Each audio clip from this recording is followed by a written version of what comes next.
નમસ્કાર, ગુજરાત ફર્સ્ટમાં આપનું સ્વાગત છે। સમાચારો સાથે હું છું સિંકલ। ફાસ્ટ એન્ડ ફર્સ્ટ ન્યૂઝ પર નજર કરતા પહેલા એક મહત્વના સમાચાર વડોદરાથી સામે આવી રહ્યા છે।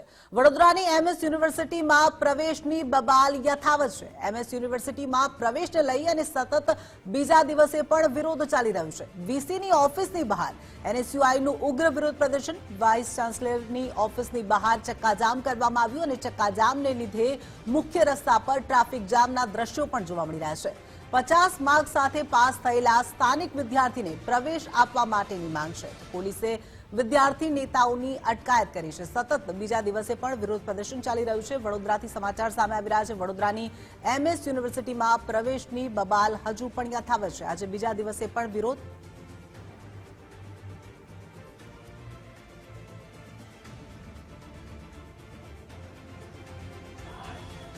વડોદરાની એમએસ યુનિવર્સિટીમાં બેઠક વધારવાને લઈને જે વિદ્યાર્થી સંગઠનો છે તેમનો વિરોધ છે તે યથાવત જોવા મળ્યો છે। આજે એનએસયુઆઈનું જે વિદ્યાર્થી સંગઠન છે તેમના દ્વારા એમએસ યુનિવર્સિટીનું જે મેઇન બિલ્ડિંગ છે ને તેની બહાર રસ્તા રોકોનું જે આંદોલન છે તે કરવામાં આવી રહ્યું છે। મોટી સંખ્યામાં આજે વિદ્યાર્થીઓ છે તે એકઠા થયા છે। વિદ્યાર્થીઓની છેલ્લા કેટલાય સમયથી એક જ માંગ છે કે જે રીતે વડોદરાના જે સ્થાનિક લોકો છે તે તમામને પ્રવેશ આપવામાં આવે, પરંતુ ગઈકાલે જ જે વાઇસ ચાન્સેલર છે તેમના દ્વારા પ્રેસ કોન્ફરન્સ કરવામાં આવી અને માત્ર 1400 જેટલી બેઠકો વધારવાની વાત કરવામાં આવી છે। ત્યારે હજુ પણ એનએસયુઆઈના જે આ વિદ્યાર્થીઓ છે તેમનો વિરોધ યથાવત જોવા મળ્યો છે અને મેઇન જે બિલ્ડિંગ છે તેની બહાર બેસી અને વિદ્યાર્થીઓ છે તે વિરોધ કરી રહ્યા છે। ચોક્કસથી કહી શકાય કે હાલ તમામ લોકોમાં વિરોધનો માહોલ છે તે જોવા મળ્યો છે। આપ જોઈ શકો છો તે રીતે વિદ્યાર્થીઓ છે તેમની પણ ક્યાંક ને ક્યાંક અટકાયત છે તે કરવામાં આવી છે। એટલે જે પણ કોઈ લોકો વિરોધ કરી રહ્યા છે તેમને પોલીસ દ્વારા અટકાયત કરવામાં આવી રહી છે। ચોક્કસથી કહી શકાય કે હાલ તમામ જે વિદ્યાર્થી સંગઠનો છે, જે નેતા છે તેમને બેસીને અટકાયત। શું કહેશો?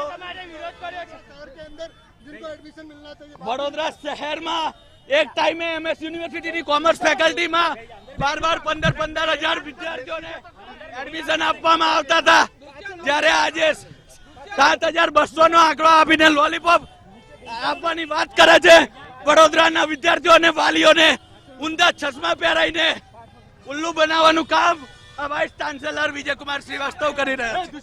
બિલકુલથી તમામ જે વિદ્યાર્થીઓ છે તેમાં ભારે રોષ જોવા મળે છે, કારણ કે જે રીતે દર વખતે તમામ જે વિદ્યાર્થીઓને પ્રવેશ આપવામાં આવે છે ત્યારે આ વખતે જે બેઠકો છે તે વધારવાની વાત છે તે કરવામાં આવી છે અને હાલ તમામ લોકોમાં ભારે રોષ છે। વિદ્યાર્થીઓ છે તે હાલ રસ્તા પર બેસી અને આજે રસ્તા રોકોનું આંદોલન છે તે કરી રહ્યા છે। ચોક્કસથી તમામ વિદ્યાર્થીઓમાં વિરોધ છે તે યથાવત જોવા મળે છે અને આજે મેઇન રોડ છે ત્યાં પણ ટ્રાફિક જામના દ્રશ્યો સર્જાયા છે। જોકે પોલીસ દ્વારા પણ આ ટ્રાફિક છે તે ક્લિયર કરવામાં આવી રહ્યો છે અને જે પણ વિદ્યાર્થી જે વિરોધ કરી રહ્યા છે તે તમામ લોકોની હાલ અટકાયત છે તે કરવામાં આવી રહી છે। એટલે કહી શકાય કે હાલ જે રીતે વડોદરા શહેરમાં જે બેઠક વધારવાના જે મુદ્દે વિરોધનો સૂર છે તે હજુ પણ ઉગ્ર બનતો જોવા મળી રહ્યો છે।